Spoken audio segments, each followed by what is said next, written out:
Hello दोस्तों, कैसे हैं आप सब। मुझे पता है कि आप सब बहुत ही अच्छे हैं, घर में हैं, सेफ़ है। आज इस टॉपिक के बारे में हम बात करने जा रहे हैं। वो टॉपिक ये है कि कोई इंसान हमें अचानक से छोड़ दे तो हम क्या समझें।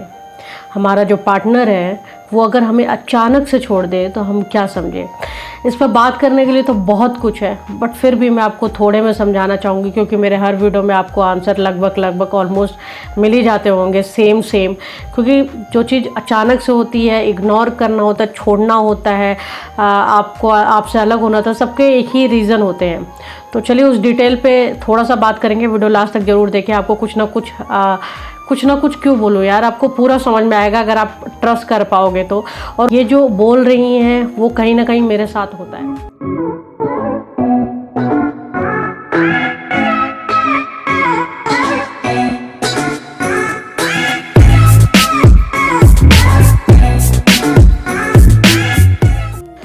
तो आज जो टॉपिक है उस टॉपिक में जो हम बात करने जा रहे हैं कि कोई इंसान हमें अचानक छोड़ दे तो हम क्या समझें। एक तो पहला पॉइंट कि कोई भी चीज़ अचानक नहीं होती।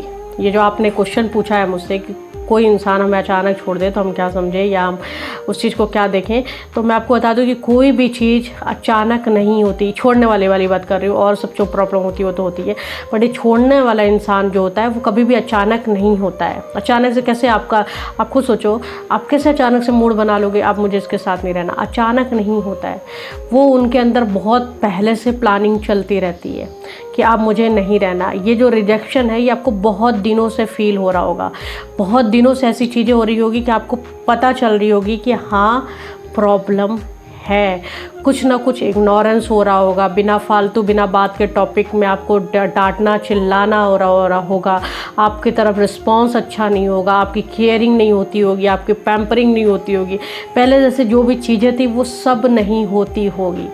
अचानक से छोड़ना ये हो गया कि पहले इंसान बहाना मारा और अब सडन आपको बता दिया, तो अब आपको लग रहा है ये अचानक है।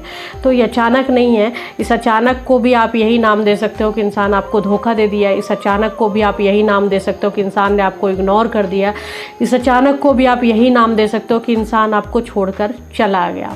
ठीक है, तो ये टोटली अगर आप इस 3 लाइन को भी एक लाइन में समझोगे कि इंसान आपको धोखा दे दिया, तो इसे धोखा ही कहते हैं।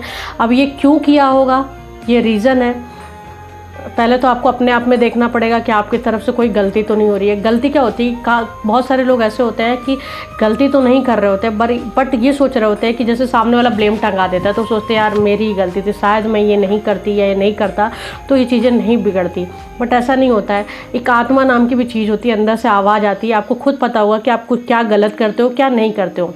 सपोज़ कोई लड़का है या लड़की है, सामने वाले पे बहुत ज़्यादा डोमिनेट है, प्रॉब्लम क्रिएट करे, तुम ये दो, स्क्रीनशॉट दो, मैसेज दो, ये दो, वो बताओ कहाँ गई थी, कहाँ गए थे, तब इंसान तंग आके छोड़ देता है। तो उसमें आपकी फॉल्ट है, उसकी नहीं है, क्योंकि आप प्यार कर रहे हो, आप उसके माँ और बाप नहीं हो कि आप उसको पाल रहे हो तो आप उसके ऊपर बाउंडेशन करने लग जाओ। केयर एक अलग चीज़ होती है और डोमिनेटिंग होना, प्रॉब्लम क्रिएट करना वो अलग चीज़ होती है। अगर आप सामने वाले की लाइफ में प्रॉब्लम क्रिएट कर रहे हो, उस रीज़न से इंसान आपको छोड़ रहा है, तो ये भी बहुत टाइम से सोच के रखा होगा या रखी होगी कि आप मुझे इसके साथ नहीं रहना। तो यहाँ पर आप उसे फॉल्ट नहीं कहोगे, यहाँ पर आपकी फॉल्ट है। दूसरा, सामने वाले हो सकता है कि कहीं और इंगेज्ड हो गया होगा, कोई और उसे पसंद आ गया होगा, अब वो कहीं और जाना चाहता होगा या चाहती होगी, इसलिए वो धीरे धीरे आपको इग्नोर करने लगेंगे। ये इंसान की नीयत होती है। जो चालबाज इंसान होते हैं, जो धोखेबाज इंसान होते हैं, वो सिर्फ 2 रीज़न से करते हैं प्यार। या तो एक अपनी ज़रूरत ही से करते हैं, एक ही रीज़न है ज़रूरत है। अब ज़रूरत की भी वैरायटीज़ होती है, बहुत सारी ज़रूरत रहती है, उनको फुलफ़िल करनी रहती है, वो हो जाती है, बस वो निकल लेते हैं, जो बेकार इंसान होते हैं। ठीक है, तो कहने को तो इस पर बहुत सारी चीज़ें हैं, लेकिन मैं फिर भी आपको बताऊंगी कोई चीज़ अचानक नहीं होती है। वो इंसान ने आपको धोखा दिया है, अगर आपकी फॉल्ट नहीं है तो सामने वाला 100% कहीं ना कहीं और इंगेज्ड हो गया है। इसका मतलब समझ सकते हैं आप। ठीक है, अब आप कहोगे नहीं वो काम की बातें बता रहा है, ये बता रहा है, वो बता रहा है, तो कौन सा प्यार करता है इंसान, तो दूसरे के काम में डिस्टर्बेंस करता है। मुझे तो ऐसा लगता है कि प्यार एक ऐसी फीलिंग्स है कि अगर आपकी लाइफ में प्यार है ना तो आपको सब चीज़ अच्छी लगेंगी। मतलब आप अकेले बैठोगे वो भी इंजॉय कर रहे होगे, आप कहीं घूमने गए होगे वो भी इंजॉय कर रहे होंगे। तो प्यार अगर आपकी लाइफ में है तो आपको बहुत अच्छी अच्छी फीलिंग्स आएगी चारों तरफ से। मैंने बोला ना, आप अकेले आप अपने आप को भी इंजॉय कर रहे होगे। तो मैं कहना यही चाह रही हूँ कि इंसान धोखा ही दिया है, कहीं और इंगेज हो गया। कोई जो ये बहाने मारते हैं कि ये प्रॉब्लम है, वो प्रॉब्लम है, काम में बिजी हूँ, मैं थोड़ा सा डिस्टेंस बनाना चाहती हूँ, मैं थोड़ा स्पेस लेना चाहती हूँ, ये चाहता हूँ, ये सब नाटक होते हैं। ठीक है, प्यार में इंसान एक दूसरे की आवाज़ सुनने को तरसता है, प्यार में एक इंसान एक दूसरे से अपनी हर बात बताने को तरसता है, इंसान प्यार में एक दूसरे को ऑल टाइम मिस करता है ना चाह कर भी। तो प्यार ऐसा होता है। तो आपको क्वेश्चन होप करते हो कि आपको क्वेश्चन का आंसर मिल गया होगा कि कोई भी चीज़ अचानक से नहीं होती, उसकी तैयारी बहुत टाइम से हो रही होती है, आप समझ नहीं पाए, बट ये बहुत पहले से हो चुकी होती है।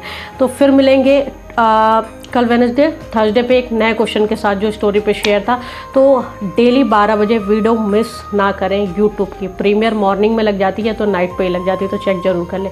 फिर मिलेंगे नए वीडियो के साथ, तब तक अपना ध्यान रखें, घर में रहें, सेफ रहें।